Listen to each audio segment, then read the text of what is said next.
एक बार एक गांव में एक विद्यार्थी रहा करता था।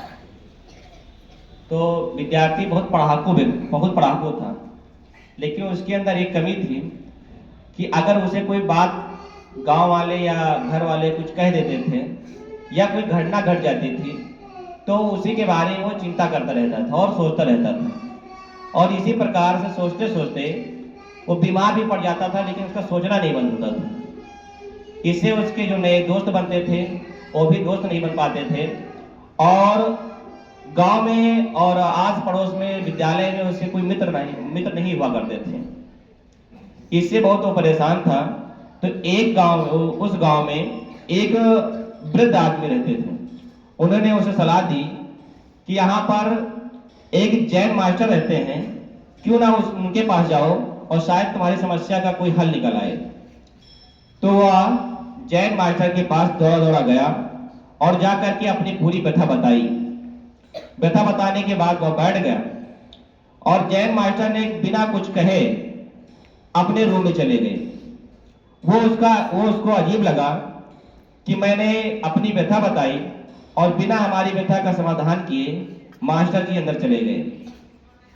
कुछ समय के बाद एक मिट्टी के गिलास में पानी लेकर के जैन मास्टर आए उसके पास। वो बैठा था, वो तुरंत खड़ा हो गया और जैन मास्टर ने उस विद्यार्थी से, बच्चे से पूछा कि बताओ इसकी कुल वजन कितना है। तो बच्चे ने कहा कि लगभग इसका वजन 500 ग्राम होगा। उन्होंने कहा सही है, लेकिन अगर इसको हम कुछ समय तक पकड़े रहे ऐसे तो क्या होगा हमारे हाथ में। तो कहा कुछ नहीं होगा। कहा अगर इसको ऐसे 1 घंटे तक हम पकड़े रहे इस गिलास को तो क्या होगा। तो कहा कुछ थोड़ा बहुत दर्द होना स्टार्ट हो जाएगा, शुरू हो जाएगा। और कहा कि अगर इसको हम पूरा दिन पकड़े रहें तो क्या होगा। तो उसने कहा कि शायद हाथ काम करना बंद कर दे और लकवा भी हाथ को मार सकता है, लकवा भी आ सकता है। उन्होंने कहा कि इसी प्रकार से हमारी चिंता है।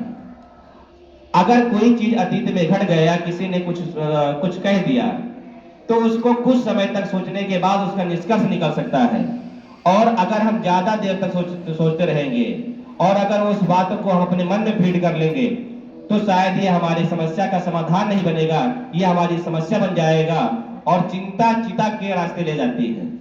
तो प्यारे बच्चों, हमें चिंता नहीं करनी चाहिए और जो अतीत में बीत गया उसको वहीं छोड़कर और नए पारी की शुरुआत करनी चाहिए। धन्यवाद।